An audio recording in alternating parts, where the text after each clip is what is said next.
Muy bien. Hecho los conceptos en cuanto a trabajo de parto normal, vamos a hablar un poco de distocias. El término distocia significa trabajo de parto difícil. En realidad significa progresión anormal del trabajo de parto. Cuando hay una distocia, una progresión anormal del trabajo de parto, uno tiene que evaluar la dinámica uterina, porque puede haber anormalidades de las fuerzas, puede haber anormalidad del pasante, o sea, del feto, puede ser un feto macrosómico o una desproporción cefalopélvica, o anormalidades de la pelvis, del pasaje, que es, en pocas palabras, la estrechez pélvica. Y vamos a ver en qué consiste, cómo evaluamos una pelvis en una paciente para ver que haya condiciones óptimas de trabajo de parto. Ya le habíamos dicho que a nivel dinámico había el tema del tono. El tono se considera normal entre 8 a 12. Ahí existe lo que es la hipotonía menor de 8 milímetros de mercurio y la hipertonía mayor de 12 milímetros de mercurio, que puede ser leve, la hipertonía moderada o severa, ¿no? En el famoso DPP, que ya hemos visto anteriormente. La frecuencia de 3 a 5 contracciones en 10 minutos, bradisistolia cuando son menos de 3, o sea, 2 en adelante, 2 hacia abajo, y taquisistolia más de 6 contracciones en adelante.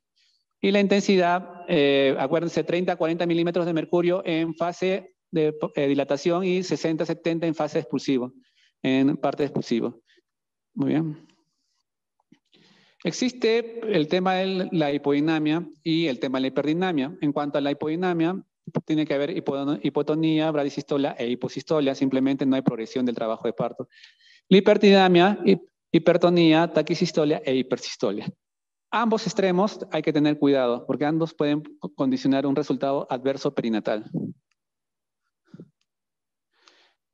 Para recordar, en cuanto a la parte cuantitativa, las distocias dinámicas, ¿cuál es el valor normal de frecuencia? Acuérdense, 2 a 5 contracciones en 10 minutos, intensidad de 30 a 50 en milímetros de mercurio, tono de 8 a 12 y actividad uterina en unidades de Montevideo de 60 a 250. Cuando hablamos de hipodinamia, significa que la intensidad de las contracciones son debajo de 25 milímetros de mercurio, la frecuencia menor de 2 en 10 minutos y la actividad uterina menor de 60. Puede ser primaria o puede ser secundaria. Importantísimo saber distinguir una de la otra. Hipodinamia es aquella que está con contracciones, ¿no?, que no son efectivas y que no logran una dilatación en un periodo prolongado de tiempo, 24 o 48 horas. Y hipodinamia secundaria es aquella paciente que está progresando con dinámica uterina adecuada, pero de un momento a otro empieza a bajar la intensidad de esa dinámica uterina por agotamiento, por ejemplo, partos prolongadísimos. Un dato importante que deben tener es en cuanto a la coordinación de la actividad uterina, va desde la parte más alta, digamos, del fondo uterino, hacia la parte inferior, que es el segmento.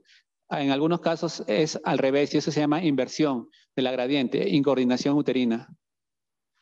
Y lo otro que tienen que ver cuando son pacientes que están sometidas a trabajo de parto por mucho tiempo con desproporción cefalopélvico, que se forman los famosos anillos de contracción, ¿no? Como una jiba de un dromedario dentro de la, dentro de la cavidad abdominal, porque se forma el útero de los famosos anillos de contracción. Bueno, los anillos de contracción puede ser justamente por hiperdinamia, básicamente, pero que no hay progreso del descenso de la dilatación, o puede ser por un problema de dificultad o patología cervical, ¿no? Una paciente que haya tenido pues, un cono frío, un cono lead, que haya tenido un tumor a nivel cervical y haya sido intervenido quirúrgicamente, también te puede llevar a esa situación. Muy bien, lo que les dije, hipodinamia puede ser primaria, secundaria, ¿no?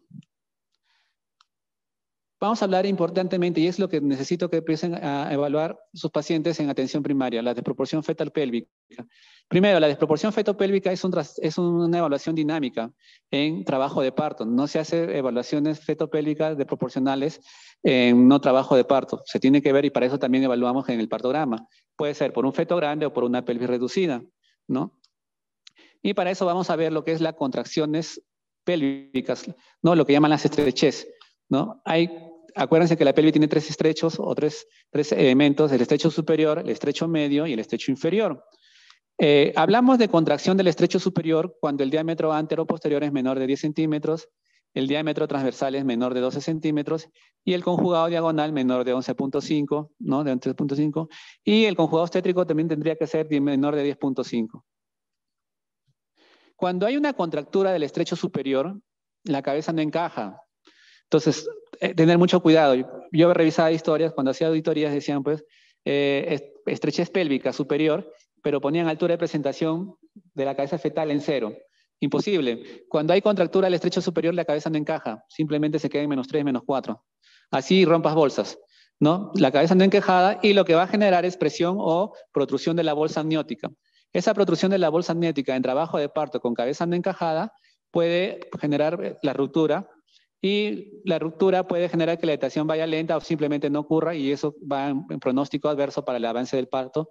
O básicamente cuando la cabeza no encaja, hay aumento de las presentaciones anormales. Se puede ser transverso el paciente, se puede ser oblicuo, y simplemente pues no se va a poder dar o adoptar presentaciones de cara o de frente que no van a permitir un parto en forma óptima.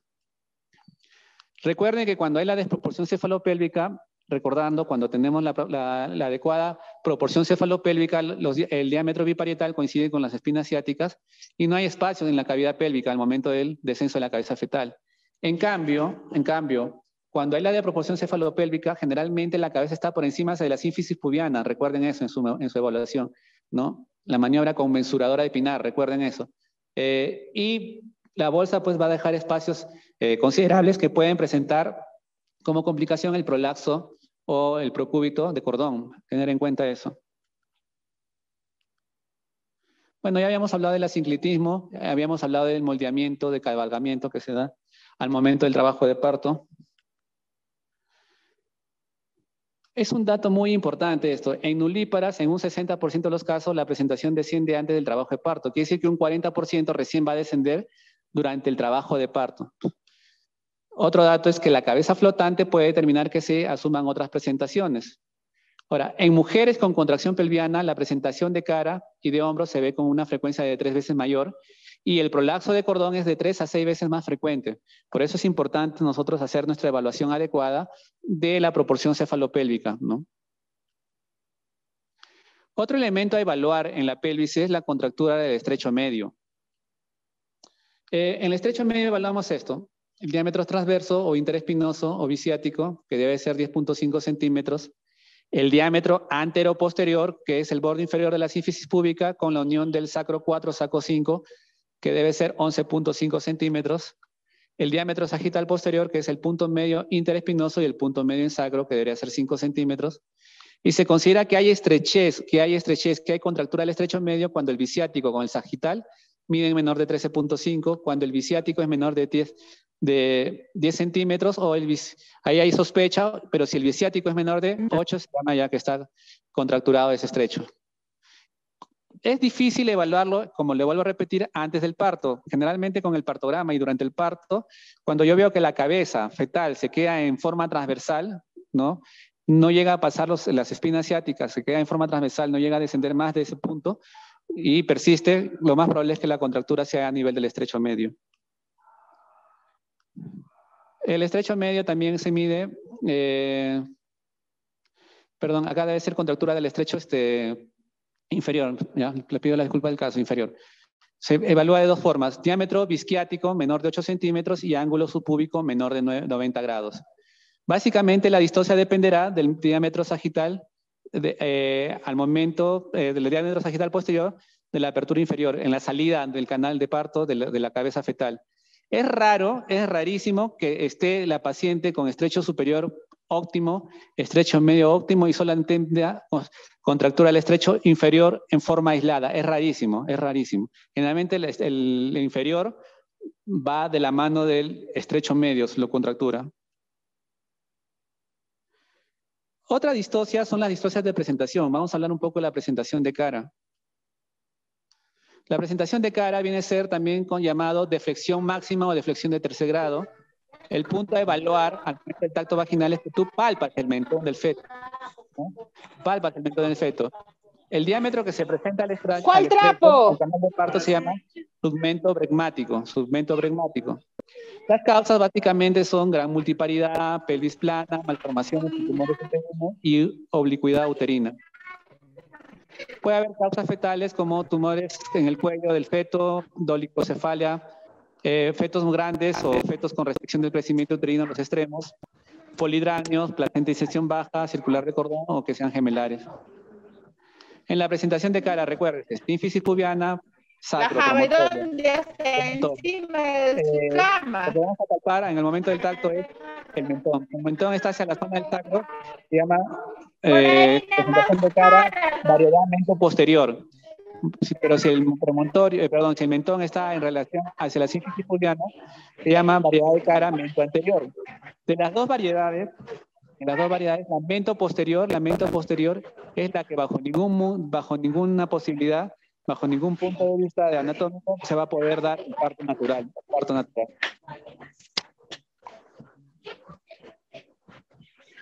Este es una paciente, este es un bebito que tuvo vaginal siendo una presentación de cara, ¿no? El edema palpebral, el edema labial, ¿no? Y bueno, el movimiento a nivel de la cabeza fetal, ¿no?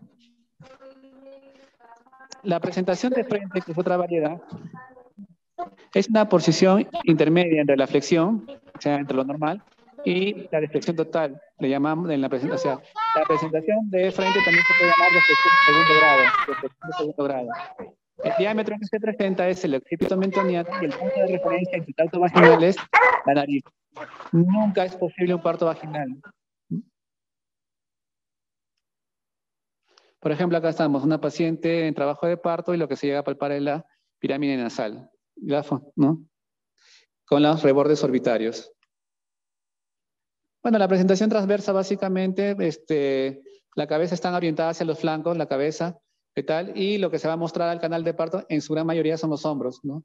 Y una de las complicaciones más frecuentes que se puede dar es el prolapso de mano, y eso en antelación, antes del parto institucionalizado que se haga masivo, en nuestras zonas altoandinas, pacientes con trabajo de parto, con feto en transverso, hacían ruptura uterina porque llegaban pues en dilatación 10, estaban por horas en trabajo de parto fase expulsiva, horas y horas hasta que consiguen una atención especializada, ¿no? Atención especializada. La presentación transversa se da uno de cada 350 partos, se produce por relajación de la pared abdominal, por fetos pretérminos, por placenta previa, por útero anormal, por líquido amniótico excesivo o por contractura de los estrechos pélvicos. Otro elemento importante de la distosia del trabajo de parto es una presentación cefálica, pero con la presentación de mano por delante de la cabeza. Se llama presentación compuesta. Uno en 700 a 1000 partos se da por oclusión incompleta del estrecho superior de la pelvis por la cabeza fetal, incluido el nacimiento pretérmino. Muy bien. Vamos a hablar ahora de quizás uno de los elementos en el que debemos tener cierta familiaridad en la parte teórica y en la medida de lo posible también en el tema práctico, que son las distocias de hombro. Una distosia de hombro que no se puede ser manejada, pues, la morbilidad perinatal, materno-perinatal es alta, así que hay que tenerla en cuenta. Su incidencia es de 0.6 a 1.4%. Se asume que en los partos normales, cuando sale la cabeza fetal y el resto del cuerpo, pasa un lapso de 24 segundos. Se asume que la distosia de hombros puede llegar ese lapso hasta 79 segundos. La distosia de hombro básicamente también se define cuando se usa un tiempo superior a 40 segundos entre el nacimiento de la cabeza y el resto del cuerpo. ¿Por qué es importante saber reconocer una distosia de hombro y sobre todo saber manejarla? Porque hay consecuencias tanto para la madre como para el feto. Desde el punto de vista materno, hay hemorragia postparto, siempre es importantísimo. Siempre cuando hay una distosia de hombros y después de resolver la distosia de hombros, tenemos que estar listos para tratar la hemorragia postparto por atonía uterina o por laceración del canal de parto. Eso en su gran mayoría se da. O por infecciones puerperales también, de punto de vista materno, por cesáreas. Consecuencias fetales, bueno, lesiones del plexo braquial, ¿no? 2/3 de los casos. Hay una parálisis que se llama DER, o lo que llaman mano de garra, y otro grupo complica con fractura clavicular. Es importante este concepto, sobre todo desde el punto de vista médico-legal. La mayor parte de los casos de distosia de hombros no pueden ser pronosticados ni prevenidos. No pueden ser pronosticados ni prevenidos. ¿Por qué? Porque no existen métodos precisos para identificar qué fetos o qué gestantes sus fetos van a hacer esta distosia de hombros y que van a llevar esta complicación. Entonces, lo importante acá es saber reconocerla y saber manejarla, este tipo de patología. Algunos dicen, doctor, pero yo puedo valorar a mi feto por vía ecográfica para estimar si es un feto básicamente macrosómico o es un feto normosómico y por lo tanto tomar la decisión de operarlo o no operarlo. Pero no es correcto eso, no es correcto. Porque la ecografía para estimar la macrosomía tiene una exactitud limitada. Entonces, el parto por cesárea programada sobre la base de una sospecha de macrosomía no es algo razonable desde un punto de vista estratégico, costo-beneficio, pero sí tienen que tener en cuenta que si es un feto que yo puedo ponderar por encima de 5 kilos, 4 kilos y medio en los diabéticos, 5 kilos en los no diabéticos, bueno, ahí sí considerar como elemento a tener el parto de la cesárea programada.